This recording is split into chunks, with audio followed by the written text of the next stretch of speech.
Hi అండి, నేను మీ Shilpa Vinay. Welcome to Vinsy kitchen. ఇంట్లో కొబ్బరి ఎక్కువగా ఉందండి. నిన్న వరలక్ష్మి వ్రతం కదా, పూజకి కొట్టిన కాయలన్నీ చాలా ఉన్నాయి. అందుకని ఇలా కొబ్బరి లడ్డూలు చేశాను. ఇలా కనుక కొబ్బరి లడ్డూలు చేసుకున్నారంటే జ్యూసీగా చాలా చాలా రుచిగా ఉంటాయి. ఈ లడ్డూలు అయితే ఒక 10 రోజుల వరకు కూడా ఫ్రెష్గా నిల్వ ఉంటాయి. మరి ఈ జ్యూసీ ఇంకా టేస్టీ కొబ్బరి లడ్డూల్ని ఎలా తయారు చేసుకోవాలో చూసేద్దాం రండి. ఇక్కడ నేను కొబ్బరి లడ్డూలు చేయడానికి 3 కొబ్బరి చిప్పలు తీసుకున్నాను. మీడియం సైజ్ కాయలు ఉంటాయి కదా, ఆ కాయలో ఒక ఫుల్ కాయ, సగం కాయ తీసుకున్నాను. ఈ విధంగా ముక్కలుగా కట్ చేసేసుకోవాలి. మీరు కావాలంటే వెనక ఉన్న బ్రౌన్ కలర్ పార్ట్ అయినా తీసేసుకోవచ్చు. నేను దాంతో పాటే వేస్తున్నాను. ఇప్పుడు ఈ ముక్కల్ని కొన్ని వేసుకుంటూ మిక్సీ జార్లో కొన్ని వేసుకుంటూ మధ్యలో ఆపుకుంటూ గ్రైండ్ చేసుకోవాలి. అలాగే మధ్యలో కలుపుకుంటూ గ్రైండ్ చేసుకోండి. చక్కగా మనకి తురిమినట్లుగా వస్తుంది. ఈ విధంగా కొంచెం నలిగిన తర్వాత మరికొన్ని ముక్కలు వేసుకుంటూ అలా కొంచెం వేసుకుంటూ గ్రైండ్ చేసుకోవాలి. చూడండి, ఈ విధంగా గ్రైండ్ చేసుకోవాలి. ఇప్పుడు ఈ కొబ్బరి తురుముని కొలుచుకుందాము. ఇలా కొలుచుకొని తీసుకున్నాం అనుకోండి, మనకి బెల్లం ఎంత వేసుకోవాలో తెలుస్తుంది. ఇంట్లో ఉండే ఏదైనా గిన్నె కానీ గ్లాస్ కానీ ఏదైనా తీసుకుని కొలుచుకోవచ్చు. మరీ నొక్కి పెట్టేయొద్దు. కొబ్బరిని అయితే కొంచెం పైన వేసుకోండి, నొక్కి పెట్టేసుకోవద్దు. మళ్ళీ బెల్లం కొలతలో తేడా వచ్చేస్తుంది. ఈ విధంగా కొలుచుకున్న కొబ్బరి అంతా కూడా ఒక ప్లేట్లోకి వేసుకోండి. నాకైతే ఈ తురుమంతా కూడా 4 కప్పులు వచ్చింది. ఇలా కొలుచుకొని పక్కన పెట్టేసుకోండి. ఈ 4 కప్పుల కొబ్బరి తురుముకి ఇంకొక అరకప్పు 1.5 కప్పుల తురిమిన బెల్లం తీసుకోవాలి. ఈ బెల్లాన్ని ఒక గిన్నెలోకి వేసేసుకోండి.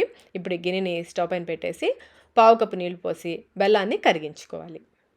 బెల్లం చూడండి పూర్తిగా కరిగిపోయింది కదా. ఇప్పుడు ఈ బెల్లం నీళ్ళని అడుగు మందం కల ఒక ప్యాన్లోకి ఫిల్టర్ చేసుకోవాలి. నలకలు ఏమన్నా ఉంటే పోతాయి. ఫ్లేమ్ని మీడియంలో పెట్టేసి మధ్యలో కలుపుకుంటూ ఇది బాగా ముదురుపాకం వచ్చేంత వరకు ఉడికించుకోవాలి. ఫ్లేమ్ని అయితే లోకి మీడియంకి అడ్జస్ట్ చేసుకుంటూ మధ్యలో కలుపుకుంటూ ఉడికించుకోవాలి. పాకం చూడండి, విధంగా బాగా ముదురుపాకం రావాలి. ఈ విధంగా ఉండాలి. ఇలా ఉడికించుకున్న తర్వాత మనం కొలిచి పెట్టుకున్న కొబ్బరి తురుము ఉంది కదా, అది వేసేసుకోవాలి. కొబ్బరి తురుము వేసేటప్పుడు ఫ్లేమ్ని లోలో పెట్టేసుకోండి. కొబ్బరి అంతా వేసిన తర్వాత ఫ్లేమ్ని మీడియంలోకి మార్చేసుకుని ఈ కొబ్బరి అంతా కూడా పాకంలో బాగా కలిసేలా కలుపుకోవాలి.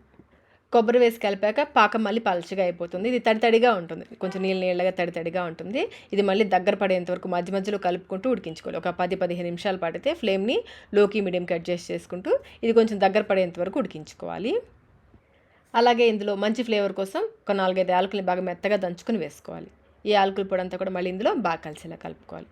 ఫ్లేమ్ అయితే లోకి మీడియంకి అడ్జస్ట్ చేసుకుంటూ ఉడికించుకోండి, లేదంటే త్వరగా అడుగు పట్టేసుకుంటుంది. ఇలాంటి స్టీల్ ప్యాన్స్ తీసుకున్నామంటే ఇంకా జాగ్రత్తగా ఉండాలి. ఈ స్టీల్ ప్యాన్స్ త్వరగా అడుగు పట్టేసుకుంటాయి. ఫ్లేమ్ని లోకి మీడియంకి అడ్జస్ట్ చేసుకుంటూ దగ్గరే ఉండి ఉడికించుకోవాలి. ఇది ఉడికే కొద్దీ కొంచెం కలర్ కూడా డార్క్ అవుతుంది. ఇంతకుముందు మనకి కొంచెం లైట్ కలర్లో ఉంది కదా, ఇప్పుడు కొంచెం డార్క్ అయించండి. ఉడికే కొద్దీ కలర్ కూడా డార్క్ అవుతుంది. అలాగే ఇందులో కొంచెం 1 టీ స్పూన్ నెయ్యి కూడా వేసుకుంటే టేస్ట్ చాలా బాగుంటుంది. మరి ఎక్కువ వేసుకోవద్దు. ఎక్కువ వేసుకున్నా మనం లడ్డూలు చుట్టేటప్పుడు బయటకు వచ్చేస్తుంది నెయ్యి. 1 టీ స్పూన్ వేసుకుంటే సరిపోతుంది. ఈ నెయ్యి కూడా ఇందులో బాగా కలిసేలా కలుపుకోవాలి. ఇదైతే ఆల్మోస్ట్ అయిపోయిందండి, దగ్గరగా వచ్చేసింది చూడండి. మనం గరిటతో ఇలా నొక్కి చూసామంటే చక్కగా ఒక ముద్దలాగా అవ్వాలి. ఇలా అయ్యింది అంటే కరెక్ట్గా ఉడికినట్లు. ఇంకా కావాలంటే ఈ మిశ్రమాన్ని కొంచెం చేతికి తీసుకుని లడ్డూలాగా చేసామంటే చక్కగా లడ్డు అయిందంటే కరెక్ట్గా ఉన్నట్లు. ఈ విధంగా లడ్డు ఫామ్ అయ్యేంత వరకు కలుపుకుంటూ ఉడికించుకోవాలి. ఇప్పుడు ఈ మిశ్రమాన్ని పక్కకు పెట్టేసుకుని కొంచెం చల్లారనివ్వాలి. మరి పూర్తిగా చల్లారాల్సిన అవసరం లేదు. కొంచెం మనకి చేతితో తాకలిగంత వేడి వచ్చేంత వరకు ఆరితే సరిపోతుంది. కొంచెం గోరువెచ్చగా ఉన్నప్పుడు మనం లడ్డూలు చేసేసుకోవచ్చు. కొంచెం మిశ్రమాన్ని తీసుకుని లైట్గా ప్రెస్ చేయండి. మరి గట్టిగా వద్దు. గట్టిగా ప్రెస్ చేసేదామంటే కొబ్బరిలో నుంచి మనకి ఈ లడ్డూలో నుంచి నూనె బయటకు వచ్చేస్తుంది. కొంచెం లైట్గా ప్రెస్ చేస్తూ లడ్డూలాగా చేసేసుకోవాలి. చూడండి ఎంత బాగా వచ్చిందో కదా లడ్డు. ఇదే విధంగా మిగిలిన మిశ్రమంతో కూడా లడ్డూలు చేసేసుకోవడమే. సైజ్ అయితే మీ ఇష్టం అండి. కొంచెం చిన్నవైనా చేసుకోవచ్చు, కొంచెం పెద్దవైనా చేసుకోవచ్చు. ఇలాగే అన్ని లడ్డూలు చేసేసుకోవాలి. ఇలా రోల్ చేసామంటే షేప్ మనకి కరెక్ట్గా చక్కగా బాల్ లాగా వస్తుంది. చూస్తున్నారా, మనకి చూస్తుంటే అర్థమవుతుంది కదా లడ్డు ఎంత జ్యూసీగా ఉందో. టేస్ట్ కూడా చాలా చాలా బాగుంటుందండి.